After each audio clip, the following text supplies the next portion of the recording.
Man, what a week it's been for the Baltimore Ravens. You could feel the difference the second that final whistle blew on Sunday. The energy, the confidence, the swagger, it was all back. And that's the kind of thing you can't fake. After a few tough losses at home that left the locker room feeling more like a morgue than a football team, the Ravens finally reminded everyone what it feels like to win and have fun doing it. Music blasting, guys joking around, the whole vibe flipped. You could tell they needed that win. And the best part? They did it without Lamar Jackson even stepping on the field. That's when you know it's not just about one guy. It's about a team figuring itself out again. Anytime you win in the NFL, no matter who you're up against, it matters. Doesn't matter if the opponent's record is bad or if people say it's supposed to be an easy win. There's no such thing as easy in this league. The Ravens handled business, and they did it in a way that showed growth. Tyler Huntley stepped in, played with poise, kept the offense rolling, and gave this team a steady hand when they could have easily fallen apart. At one point, he had just one incompletion before halftime, and honestly, even that came off a drop pass. You could see the rhythm, the confidence, and the connection on both sides of the ball starting to come back. It wasn't perfect, but it was strong, and right now, strong is exactly what this team needs. Now it's a short turnaround with Thursday night football coming up against the Miami Dolphins, and that's going to be a real test. Miami's coming off a solid performance too, so you've got two teams feeling good, two teams trying to build momentum, and only one walking out with that boost. For Baltimore, it's a chance to show that the swagger isn't just back for 1 week. It's a mentality. The kind of mentality you carry through every snap, every drive, every game. And with Lamar Jackson healthy again and expected to return, the timing couldn't be better. You could see it when he was at the podium earlier this week, smiling, confident, saying the hamstring feels good, thanking the training staff, and making it clear that he's ready to roll. You don't step up there like that unless you're truly ready to lead again. But while everyone was focused on his return, something else started brewing, something a little unexpected that ended up becoming one of the biggest talking points in Baltimore this week. The whole ping-pong table story. Yeah, I know, it sounds silly at first, but the meaning behind it? That's where things get interesting. Reports started flying around saying the Ravens had removed all the games, ping-pong tables, video games, even a basketball hoop, from the locker room. First, people thought it was the coaches who made the call. Then a few players said otherwise. Turns out, it wasn't the coaching staff at all. It was Lamar Jackson himself. He was the one who told the equipment manager to take everything out and shut off the distractions. When Lamar was asked about it, he didn't dodge. He owned it. He said, "Yeah, I told them to take the ping-pong tables out, turn off the TVs. If we could have taken those out too, we would have." And that's when you realize what kind of message he's sending. It's not about punishing anyone. It's not about being a killjoy. It's about focus. It's about leadership. Lamar said straight up that it wasn't that players weren't taking their job seriously. It just wasn't the right time for that kind of stuff. "We have a lot to do," he said. "We've got work to focus on." And when he was asked what it would take to bring the games back, his answer was simple: keep winning. That's the mindset of a guy who knows what it takes to turn things around. And honestly, that's the part that stands out most. Because when a coach does something like that, it feels like discipline. But when your quarterback, your star, your leader, makes that move, it feels like a rallying cry. It feels like the guy who carries the weight of the franchise saying, "Let's lock in." It's a subtle but powerful difference. Lamar isn't the loudest voice in the room, but when he speaks, it hits different because he's lived it. He's fought through injuries, criticism, and pressure, and still finds ways to bring his team together. This is a guy who leads not by yelling, but by doing. And when someone like that says, "We need to focus," people listen. What's even more impressive is how Lamar's leadership has evolved. Early in his career, he wasn't the vocal type. He just went out there, did his job, and let his play do the talking. But now, in his 8th season, you can see how much he's grown. He's no longer the young kid trying to prove himself. He's the veteran, the tone setter. He's become the guy the locker room looks to when things get rough. You've got players like Marlon Humphrey, Ronnie Stanley, Kyle Van Noy, all veterans, all leaders in their own right. But everyone knows that when Lamar speaks, it carries a little extra weight. It's the same way you'd listen when Tom Brady talked in New England or when Aaron Rodgers spoke in Green Bay. Those are the guys who set the standard. And that's exactly what Lamar's doing now. And the truth is, little things like removing ping pong tables might seem small, but they can change a team's mindset. Because sometimes, it's not about the games, it's about what they represent. Distractions, comfort, taking your foot off the gas.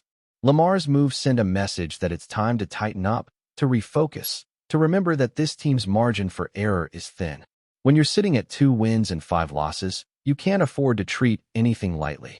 You can't take practice lightly, meetings lightly, or preparation lightly. Everything has to matter. And that's what Lamar's move said loud and clear. You know what's funny? It kind of reminds you of those great teams from the past. The ones that didn't just win because of talent, but because of culture. The Patriots during their dynasty weren't just great because of Tom Brady. They were great because everyone in that building treated every week like the Super Bowl. You couldn't take a single opponent for granted. That's the mindset Lamar's trying to bring back to Baltimore. He knows that winning in the NFL isn't about flashy plays or highlight reels. It's about consistency, focus, and the little details that add up over time. And when Lamar was asked about going on a run, about whether this team has what it takes to stack wins and fight their way back into the playoff picture, his answer was exactly what you'd want to hear. He said, "Yeah, we can go on a run, but I'm not thinking about that right now. I'm focused on Miami." That's it.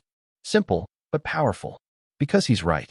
You can't start dreaming about December when you've still got to handle business in October. Every week has to be 1-0. That's how winning teams think. That's how great players lead. Lamar's not worried about the big picture. He's worried about the next snap. That mindset trickles down to everyone. Kyle Hamilton even said it himself. They're backed into a corner right now, and every game from here on out is basically a playoff game. That's how it should feel. Because when you're fighting your way back into contention, there's no room for error. There's no room for overlooking anyone. That's how you get caught slipping. Lamar knows it, the team knows it, and you can see it in the way they're talking, the way they're practicing, and the way they're carrying themselves. This is the kind of turning point moment that defines seasons. Either the Ravens ride this wave of renewed energy and focus and turn it into something real, or they let it fade away. But something about Lamar's tone, his posture, and his message tells me this time is different. This is a quarterback who's been through enough ups and downs to understand what it takes. He's not just talking about focus, he's living it. And that's the kind of leadership that can change everything for a team trying to claw its way back. When Lamar Jackson stepped to that podium, you could tell something had shifted. There was a maturity in his tone, a calm confidence that wasn't there a few years ago. He talked about recovery, about fighting through that hamstring issue, and about how tough it was to sit and watch his team compete without him. You could see it in his eyes that he hated every minute of being sidelined, not because of ego, but because of how much he loves leading this group. When he said, "We're here now," it took some time, but we're here. It felt like a statement not just about his health, but about the entire team's mindset. The Ravens are back in a place where they can fight again, where they can dictate the tone instead of reacting to it. But beyond the health updates, what really stood out was the way Lamar defended his guys and his coaches. When Todd Monken, the offensive coordinator, started taking heat from fans and media for the team's inconsistency, Lamar didn't hesitate to stand up for him. He made it clear that Monken is putting them in positions to succeed, that execution is on the players. That's the kind of accountability that great leaders show. You never throw your coaches under the bus, you own it as a team. And when your quarterback takes that approach, it creates unity. It reminds everyone in that locker room that they're in this together. Lamar's growth as a communicator, as a protector of his teammates, is becoming one of the most important parts of this Ravens story. Think about where this team was just a few weeks ago. The losses felt heavy. The chemistry looked off. Fans started wondering if maybe something deeper was wrong. And then suddenly, you get this spark, this energy, and you realize it's coming from the top. Lamar's not just trying to win games. He's reshaping the identity of this locker room. When he made the call to remove distractions, it was like drawing a line in the sand. You're either locked in or you're not. You're either part of the mission or you're standing in the way of it. And sometimes, that's what a great team needs. Not more speeches, not more hype, but a reminder that the smallest decisions reflect the bigger goals. And it's not lost on anyone that Lamar has been through this before. He's experienced highs that few quarterbacks ever reach. Unanimous MVP, highlight after highlight. But he's also been questioned more than most. Every mistake he makes is magnified. Every injury becomes a talking point.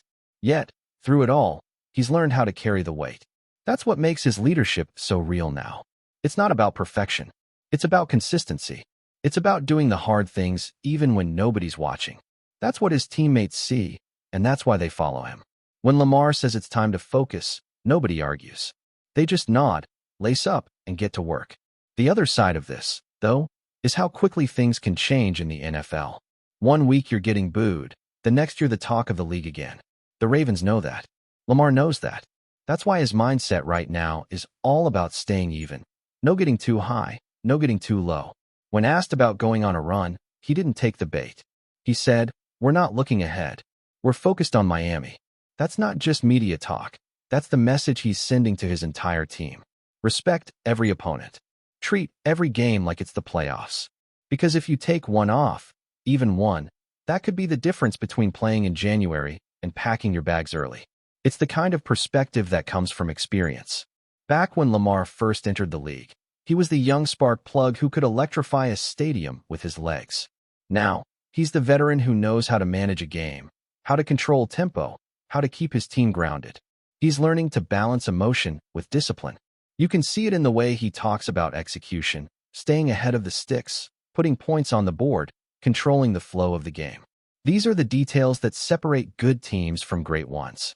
And for the Ravens, those details are going to decide how far they can really go this season.